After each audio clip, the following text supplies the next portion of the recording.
Hello and welcome to another episode of Supernatural Sunday. This is the third time I am recording this now. The first time it corrupted and it wouldn't let me play the video. The second time it recorded me facing that way, so my head was like over that side of the screen, and it for some reason when I tried to flip it, it only showed, it shrank the screen. Oh, don't get me started. I have to delete it all again. Anyway, this is season 1, episode 9, called Home. First aired in November the 15th, 2005, and it's 42 minutes long. I'm hoping this review is not 42 minutes blooming long, because I'm getting the last one was nearly 20 minutes, and so I'm going to try and shorten it down as much as possible. Right, there's a special guest star, Laurel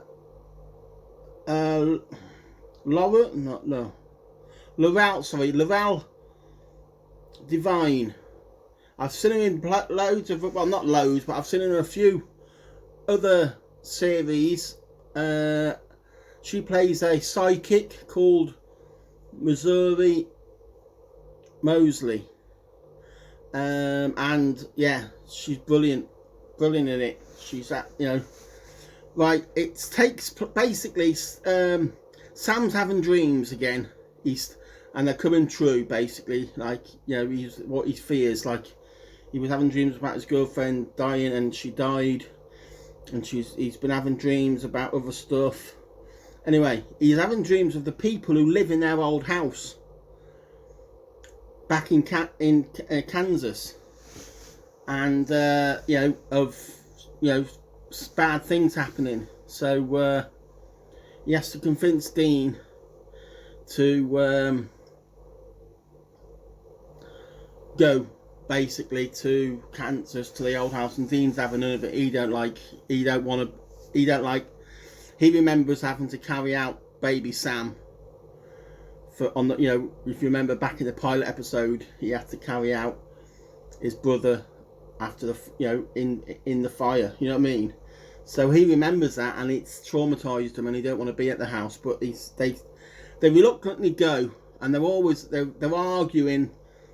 He's worried about Sam's having dreams coming true and stuff like that. So what's happening at the house is there's an evil spirit. In fact, there may be two evil spirits.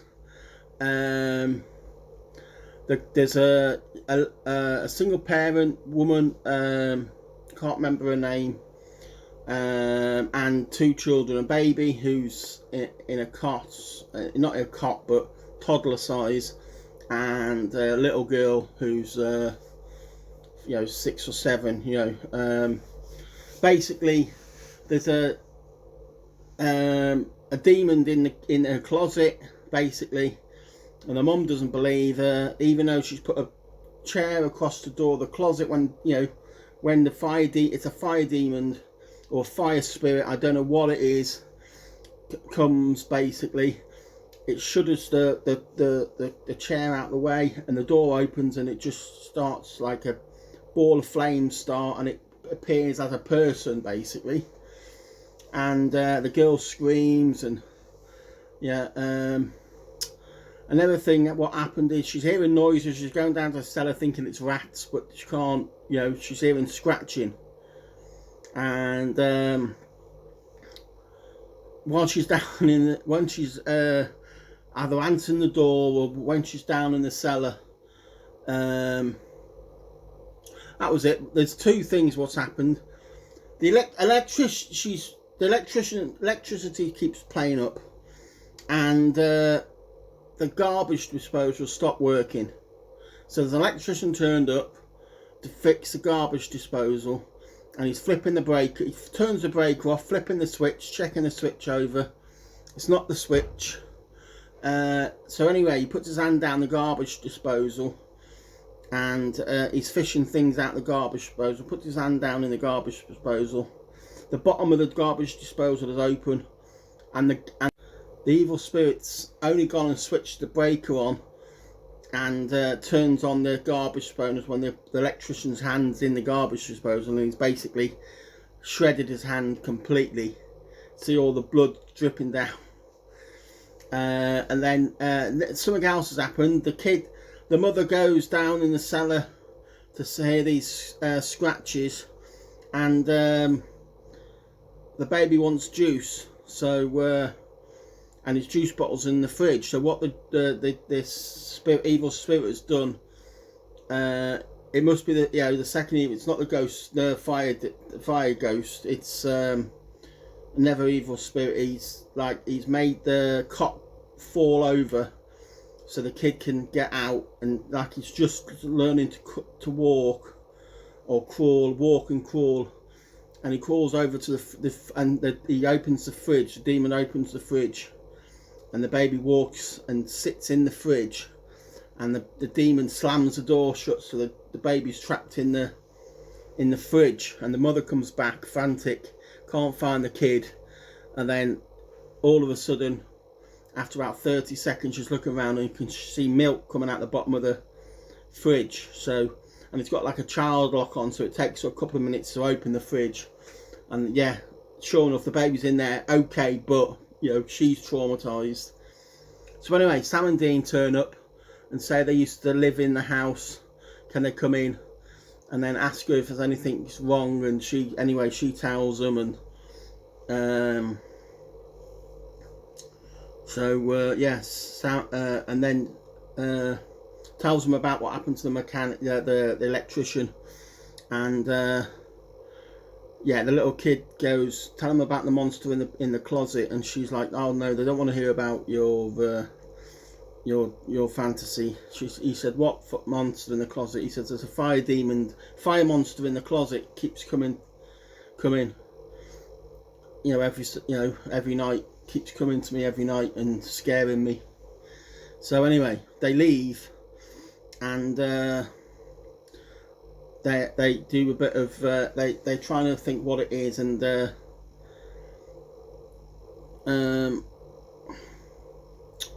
something happens, and something gets them onto psychics. And anyway, in the book, they're going down the thing, and of lists of psychics, and they're saying apparently his dad came, and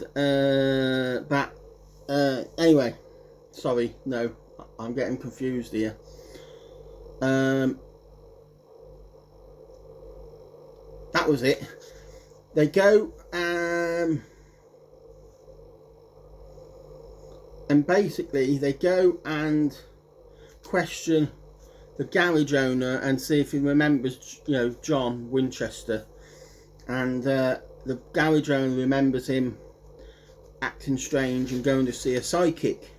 So that's when they go and look down the list of psychics, and he's listing off names, and he comes to Missouri Mosley, psychic, and Dean goes, hang on a minute, what do you say, Missouri? And it says in Dad's diary, it says go to Missouri and get the answers. I thought it was going to the Missouri, the town Missouri, or the city Missouri, whatever it is. It must be the psychic. He must have went and saw the psychic. So anyway, they go and see this Missouri Mosley, and she opens. They're sat down, and she's finishing off a client, and she says, "Well, are you two going to sit there, Sam and Dean, or are you going to come in?" So she walks in, Sam and Dean like looking complexed behind her, and she goes, "God, how are you doing, Dean? I haven't seen you since and cut our baby, baby Sam. Last time I saw you was only a baby, And so they ask her why the dad went to see her, and she said she told him the truth of what's out there. And anyway, they tell her about this house. Well, they tell her she knows basically. She said, "Well, come on, let's go." They go, "What?" She said, you want me to check what's at your old house? So anyway, they go. Missouri goes in there. Dean's got his ghost detector thing, MF something reader, and she chuckles and goes old school. So she can feel on furniture and effects, and she can feel there's an evil presence. And she said it's not the what you killed your mom, but there's two presents here. There's an evil presence, and the second presence, I don't know what it is, but it's a very evil thing, and he wants to kill everybody. So Sam and Dean ask her how to get rid of. She said, well, we need to do a hex bags, but they're like potion bags, which are like hex, but good hexes rather than bad hexes. So anyway, they're making up these hex bags, and they go back to the house, and Missouri is down in the cellar, and she's knocking a hole in the wall and chucking the bag in. Just as she chucks the bag in the hole, the evil spirit pushes a desk and traps her against the wall, and it's holding her there, pinned against the wall. So Dean's in the kitchen knocking a hole in the wall with an axe, and he chucks he's about to chuck the bag in the wall, and the evil spirit gets all the sharp knives out the drawer and out the knife holder, starts flinging them one at a time, like, and then all of a sudden they all fly towards him. So he gets the table, and all the knives stick into the table. And anyway, so he then chucks the bag in, and Dean's upstairs then on the second floor. Sorry, Sam's upstairs on the second floor, and he's making a hole in the wall, and behind him there's like a snake, like a extension cord, like he unplugs an extension cord, and it's heading towards Sam like a snake, and it wraps around Sam's neck and choking Sam. Sam drops the hex bag, can't get it in the hole. Sam's like really can't breathe now. It's really wrapped around his throat about 3 or 4 times. Dean runs in, tries to pull this extension cord off Sam's neck. Can't do it, and so he basically chucks the hex bag into the hole, and all of a sudden there's this bright white light, and it basically, everything then drops to the floor. Everything what was spinning and anything what the bad spirit was controlling, like, released her down in the cellar. All the knives fell down to the floor, anything, and it basically broke the thing. So they think it's all over.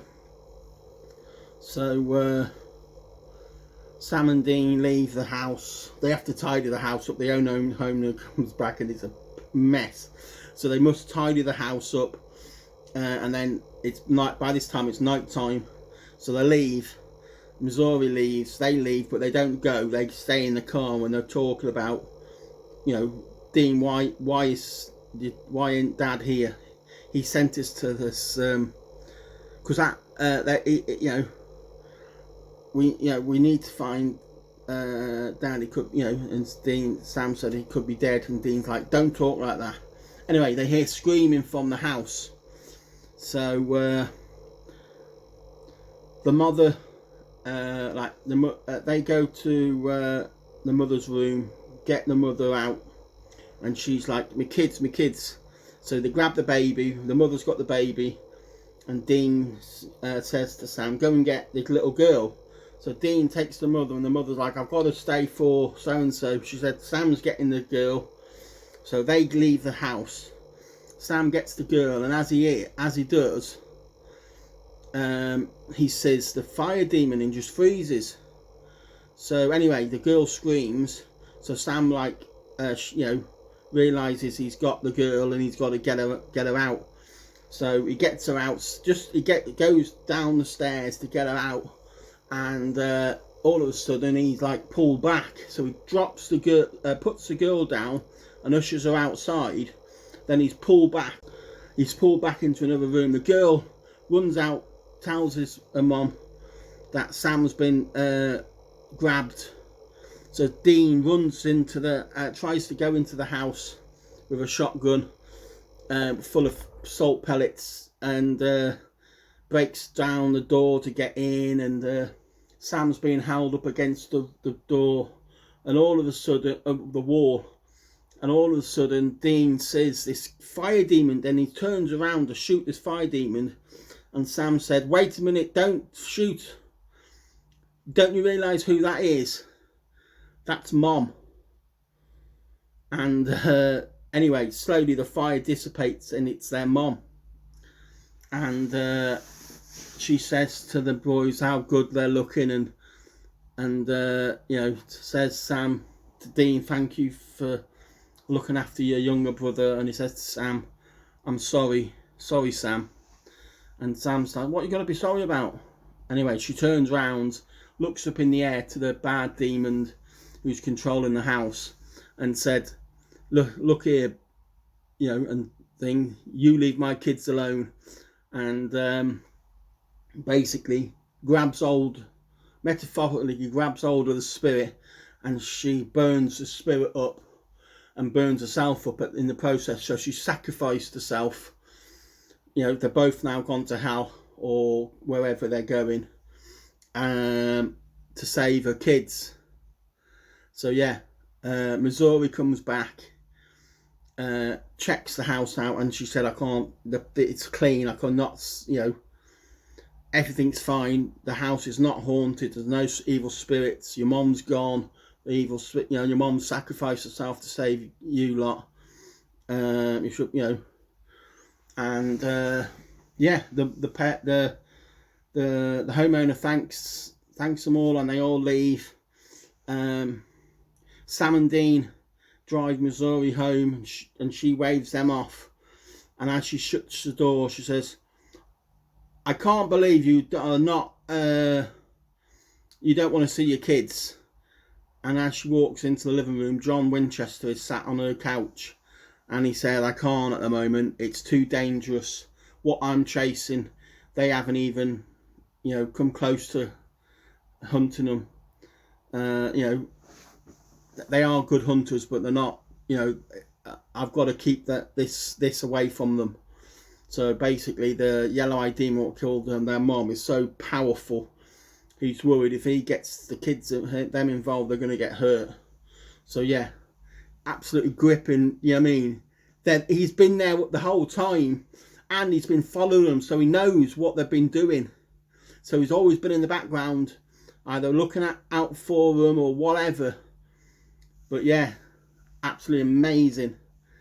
That's no shorter than I said I was going to keep this short, but no. But yeah, that's where it ends. And the next one, I think the next one, I've got it in my notes here. The next one is episode 10, because this one's episode 9, and the next episode is Asylum.